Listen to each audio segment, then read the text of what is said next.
For someone like me who was born after the Cold War and has been living in Japan, I have never thought about the difference between East and West in modern Germany. Never.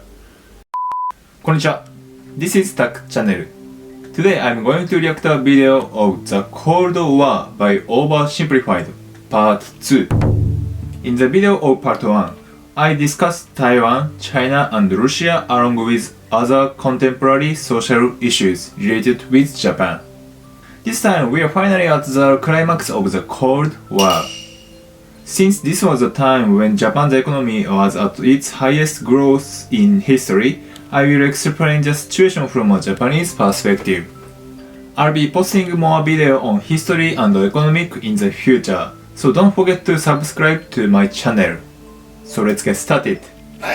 For anyone who thinks recent US history has never been as crazy as it is right now, allow me to present to you the 1960s. Extreme cultural division, major political assassination. Japan in 1916. Japan was a very vibrant country at that time, and many things happened.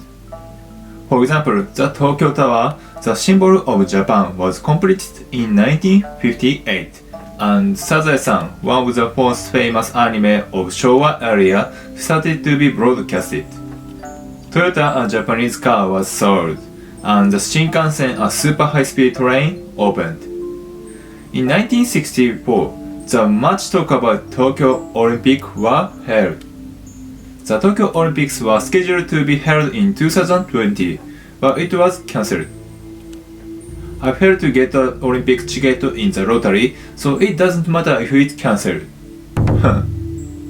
And the closest the world has ever come to nuclear apocalypse. Shocked by the CIA's intrusive methods for putting down socialism in Latin America, a certain Fidel Castro met with a certain Che Guevara in a bar in Mexico City, and the two of them decided they should grow some awesome beards and overthrow the Cuban government, which is exactly what they did. Cuba had been America's summer playground, and America didn't like seeing a communist regime being set up in its own backyard. So the US immediately began training up Cuban exiles to invade Cuba and overthrow Castro. However, as the day of the operation came closer, Kennedy wanted to conceal any US involvement in the plan, so he massively scaled back American air support, and as a result, the Bay of Pigs invasion was a humiliating defeat for America. But Castro felt there was still an impending US threat to his regime. Meanwhile, in the Soviet Union, Khrushchev had a lot of medium-range nuclear missiles that couldn't reach America, but they could if they were positioned, say, on an exotic Caribbean island off the coast of Florida. Hey, I'm a communist who hates America. You're a communist who hates America. You know what that means? We should fall in love. I was just gonna suggest you set your missiles up in Cuba. Oh. No, you're right. That's a better idea. Be still, my beating heart. On October 14th, 1962, a U-2 spy plane over Cuba noticed something strange. The Cuban Missile Crisis. If there had been a nuclear war, it is said that 100 million Americans, more than 100 million Soviets, and millions of Europeans would have died. Needless to say, this would have resulted in far more casualties than the atomic bombings of Hiroshima and Nagasaki. I'm really glad that a nuclear war did not occur. In fact, President Kennedy famously stated, "I thought the odds of nuclear war actually happening were between 1/3 and 1/2." However, the cause of this crisis was the US invasion of Cuba. The US is a huge country and tends to want to intervene now and then.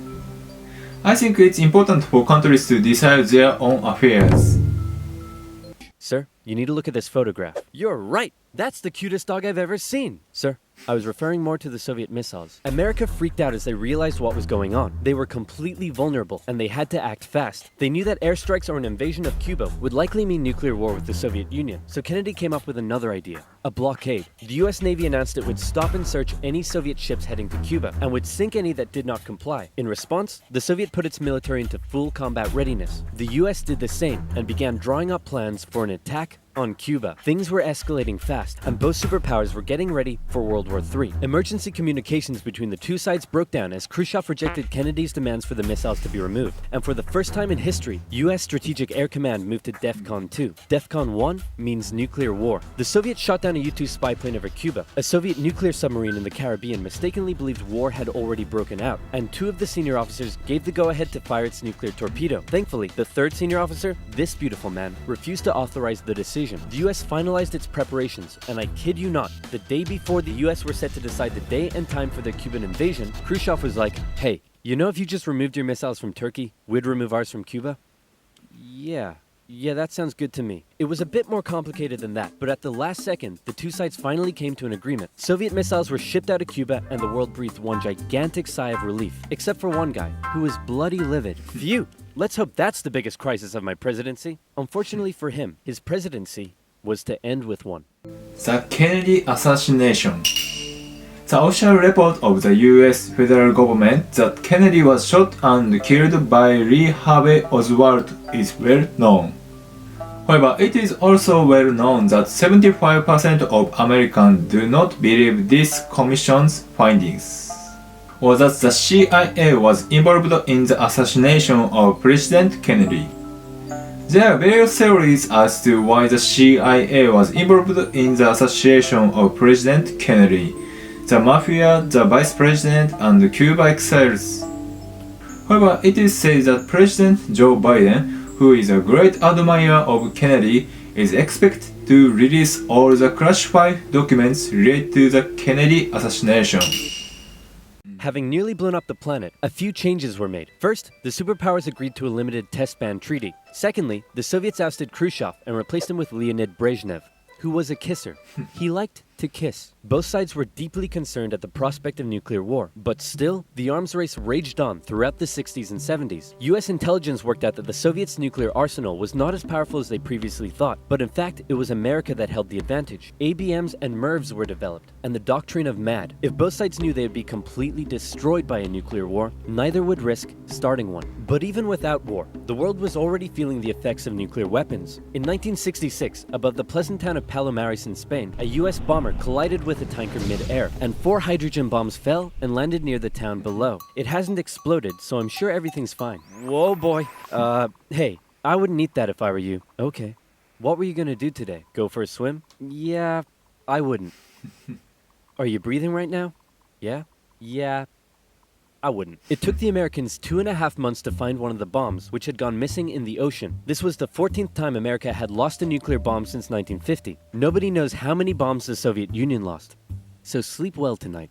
After Kennedy's assassination, Vice President Lyndon B. Johnson took over, and he inherited a developing crisis in the East, Vietnam. Back in the 50s, the Vietnamese had kicked their French colonizers out once and for all, and the country was divided into two. In the north, a communist regime, and in the south, an anti-communist regime. Both were led by very sweet-looking old men, but don't let that deceive you. They were both ruthless dictators, and both dreamed of reuniting Vietnam under their own regime. So the north established the National Liberation Front, also known as the Viet Cong, to carry out a campaign of guerrilla warfare in the south with Soviet support. The US sent advisors to help train the South Vietnamese to deal with the threat, but President Diem's brutal policies pushed more and more South Vietnamese to support the Viet Cong. And over the next decade, the situation escalated to a breaking point. America feared the domino effect. That is, if South Vietnam fell to communism, would Cambodia be next? Then Laos? Thailand? Burma? India? LBJ had to make a choice between losing South Vietnam or sending in the troops. And so in they went. From 1965, America found itself in a war unlike anything it had ever fought before. Let's play Spot the Viet Cong Soldier. Did you see him? Of course not. That's because millions of young American men were drafted and sent to fight a ruthless enemy who used the thick jungle as its shield. It was nearly impossible to tell where the enemy was, or worse, who it was. And as a result, the civilian population got caught up in the brutal crossfire. The city of Saigon found itself under regular attack, and America launched a bombing campaign in the north during Operation Rolling Thunder. The Viet Cong used the Ho Chi Minh Trail running through Laos and Cambodia to supply the campaign. It was a long and brutal war, and I could never do it justice in this video. But in terms of the Cold War, Vietnam was probably the biggest of many, many global conflicts that signaled a turning point. Vietnam War. After Japan was defeated in the World War II and liberated from the Japanese army, Vietnam was divided into North and South with the rise of communist forces after the independence movement from the sovereign nation of France. The US intervened politically and supported the South Vietnam regime in the south and began bombing North Vietnam in 1965. Recognizing Japan's strategic position in Korean War, the US deployed troops to US military bases in Okinawa and other locations as important bases for conducting the Vietnam War. Japan was manufacturing weapons for the US war effort, while at the same time rebuilding its own country. In general, it may be said the Vietnam War was the fault of the US because it was started by the US. But it is still the fault of Japan because Japan also cooperated in the war. Of course, Japan benefited from the war to such an extent that it is said that without the war, Japan would not have been able to achieve economic growth. But for the sake of its own economy, Japan was complicit in the war started by the US and caused damage to Vietnam. Japanese should not ignore this fact.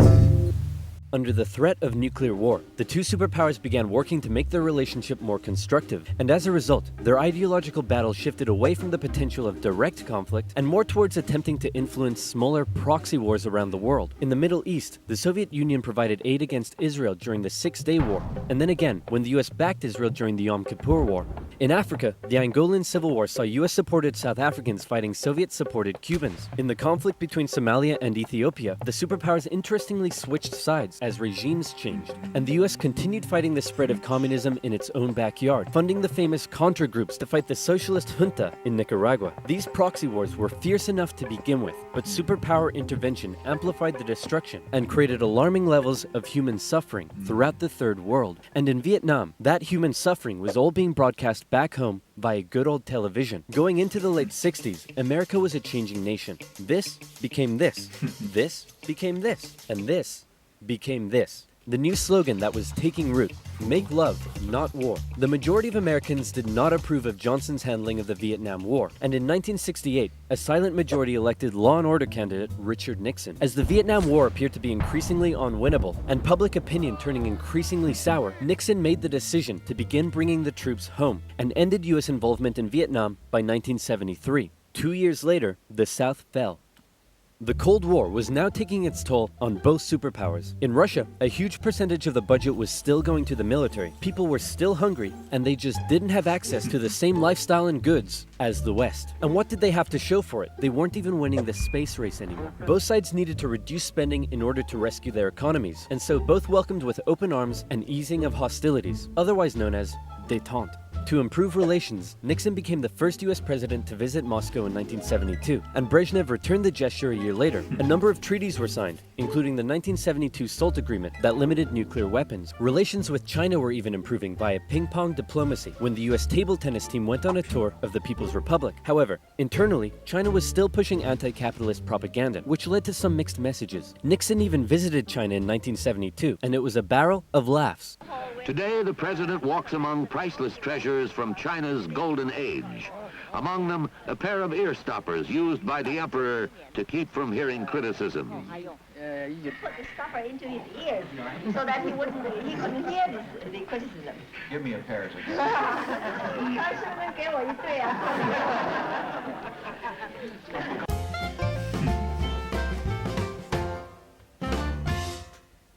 Everything was going great for Nixon, until it was uncovered that back home he was being a very naughty boy and violating constitutional protocol. I'm announcing today my resignation as president, and I'm passing the office to my vice president, Gerald Ford. Wow, you mean in America that people can actually remove their leader when he breaks the law? Why not just rule by force? Where's the corruption? And my first act as president is to pardon Nixon. There it is. After the whole fiasco, Americans decided what they really wanted was just a nice, safe guy who wouldn't cheat on them. So they elected Jimmy Carter, and the two sides met in Vienna where they signed yet another strategic arms limitation treaty. It's an honor, Premier Brezhnev. Likewise, President Carter.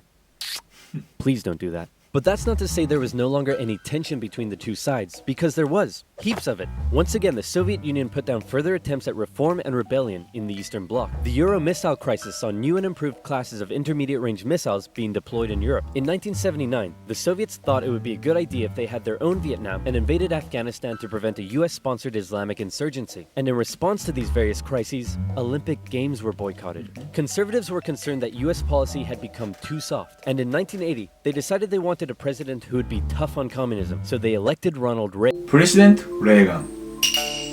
President Reagan is often mentioned with Prime Minister Thatcher of England and Prime Minister Nakasone of Japan. Do you know what the three of them have in common? The common denominator is that they were first to implement the neoliberal policies that have become a problem in today's society. This neoliberal economy is based on the theory of trickle-down, which refers to the policy of eliminating all regulations in order to stimulate the market economy.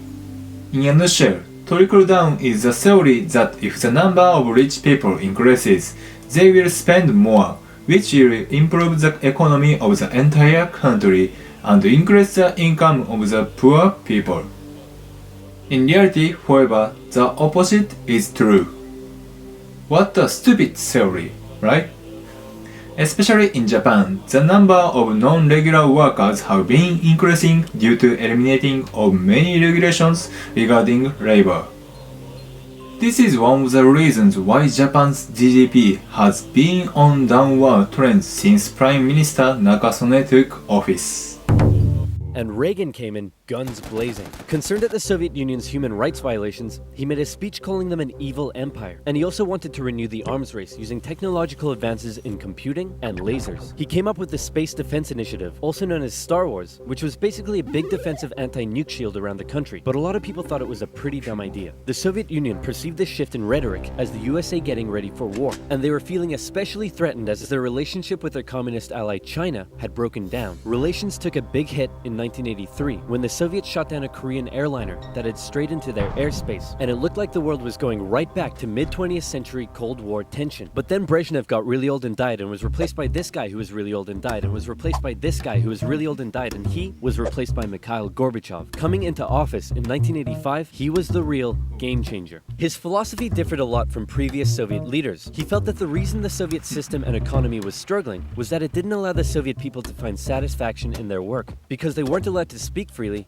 and lived in fear. Gorbachev wanted the Soviet people to be happy, but unlike previous Soviet leaders, he actually made the change happen. Within the first couple of years, he began the political movement for more openness and transparency, and the restructuring of the Soviet political and economic systems. And change very quickly took effect. People could criticize the government, they could enjoy Western pop culture, the media interviewed Margaret Thatcher, but most importantly, the Soviet people could now enjoy Pizza Hut. All hail to Gorbachev. He also knew that the arms race needed to end in order to rescue the Soviet economy, and a positive relationship with the West must be established. Constructive dialogue reopened and resulted in the INF Treaty, which saw all intermediate-range missiles eliminated, which was huge. Reagan's tone towards the Soviet Union began to soften, and things were looking up. But what would these reforms mean for the Eastern Bloc? For decades, the Soviets had been brutally suppressing any attempt at change. Now, would they be allowed? And that was the exact question on Hungary's lips when the Prime Minister visited Moscow. Gorbachev's response: he didn't necessarily agree with the reforms, but he wouldn't stop them either. He was prepared to let the Eastern Bloc choose its own future. This was massive, and the Hungarian leaders began planning free, multi-party elections. Poland followed suit and also held elections in June. The anti-Soviet party Solidarity won 99 out of 100 seats in the Senate. But not just that. In Hungary, the barbed wire border between East and West was removed. The Iron Curtain was unraveling. But not all Eastern Bloc leaders were happy. Notably, East Germany was still ruled by a hardline Stalinist, Erich Honecker, and many East Germans were still eager to get out. They had been trapped by the Berlin Wall, but now they were doing the math. If they could travel to Hungary, and Hungary's border with the West was loosening, could they now make it to the West? That summer, East Germans decided Hungary was the latest top holiday destination. They traveled there in droves, and using various methods, tens of thousands crossed the border into Austria and the West. Honecker was furious, and blocked travel to Hungary, but that civil liberties train had started rolling, and it wasn't stopping. Thousands more flocked to the West German embassy in Prague, where they stormed the fence around the embassy gardens, and a temporary refugee camp was set up. In September, deals were struck to allow the refugees to travel west via train. Back in East Germany, the people were running on a civil liberties high, and they wanted their next hit. Dissent was growing. Over time, demonstrations turned to mass protest, with plainclothes secret police officers doing their best to put down the dissent, but it had grown well out of their control. And worse, the biggest demonstration was yet to come. We're gonna put all of this down by force. Right, guys? Guys? Unfortunately, everyone had realized what he had not. This was bigger than them, and the entire East German Politburo voted him out of power. On November 4th, over 500,000 East Germans took to the streets of East Berlin. For many, there was still one big target left in their sights: That damn wall. The pressure on the East German government was too great, and on November 9th, they made a bit of a chaotic announcement that the travel ban between East and West was being lifted. The change wasn't meant to take effect until the next day, and crossing guards still had orders to shoot on sight any who tried to cross. But that night, huge crowds gathered at the crossing points, and the guards were overwhelmed. In an astronomically historic moment, after decades of family separation and travel restriction, the people were allowed to pass through. East and West Berliners couldn't believe it and celebrated together throughout the night. Some even climbed the wall and began to topple it. The Iron Curtain had fallen, and a year later, Germany would be reunited. Reunification of Germany. It's been 30 years since the unification of Germany. This is very much appreciated because it was possible to achieve German unifications without shedding much blood. So at first glance, we tend to think that all Germans are satisfied with these situations, but in reality, there is a gap between East and West even today. I really didn't know that.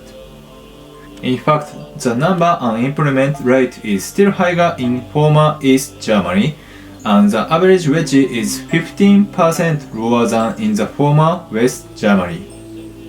The gross regional product per capita is also only about 80% of the German as a whole in the former East Germany. So even though the gap between East and West has been narrowing, it has not completely disappeared. Also, according to public opinion polls, it is said that about 60% of the people in the former East German region say that they feel they are treated like second-class citizens. For someone like me who was born after the Cold War and has been living in Japan, I have never thought about the difference between East and West in modern Germany. Never. This is the same as a disparity between Tokyo and the rest of the country when applied to Japan. If you work in a rural area in Japan, the salary is very low. Elections in Bulgaria, a peaceful revolution in Czechoslovakia, and a violent one in Romania brought to an end communist authority in the Eastern Bloc. America decided it would be best if it just stayed away and let the change happen, as the anti-communist movement continued all the way back to Moscow. Gorbachev had given the people the freedom to demonstrate. Now, they demonstrated for an end to the communist single-party rule, and Gorbachev had to give in. For the first time in history, elections were held in which candidates not officially endorsed by the party were allowed to run. Ambitious rival of Gorbachev, Boris Yeltsin, led a growing democratic movement. Now things here get quite confusing, and the dissolution of the Soviet Union is a complicated topic. So believe me, this is oversimplified, but it went a little bit like this. The Soviet Union was made up of a number of smaller Soviet republics, the largest of which was Russia. Yeltsin got himself elected the president of Russia, and began a struggle for sovereignty against Gorbachev and the greater Soviet Union. Communist hardliners were horrified at what Gorbachev was allowing, so they briefly kidnapped him and tried to set up their own emergency government. But Yeltsin and his supporters all gathered around the White House in Moscow and were like, no, we have a tank. So the hardliners had to concede and released Gorbachev. Wow, thanks Boris. That was a close one. No problem. And thanks to you for all the great freedom you've given us. Anytime, pal. And just to inform you, I've used that freedom you've given us to go behind your back and make a deal with Ukraine and Belarus to dissolve the Soviet Union and set up the Russian Federation. In other words, you're no longer in charge. I am. Dude. So uncool. And so decades of tension and the everlasting threat of nuclear war finally came to an end as democratic governments were established in many of the old Soviet republics. Collapse of Soviet Union, 1991. The collapse of the Soviet Union shocked the world as it proved the collapse of socialism based on Marx. And as a result, we now live in a society where capitalism seems to be the justice. By the way, 2 years before the collapse of Soviet Union, something important happened. Do you know what? It's in China.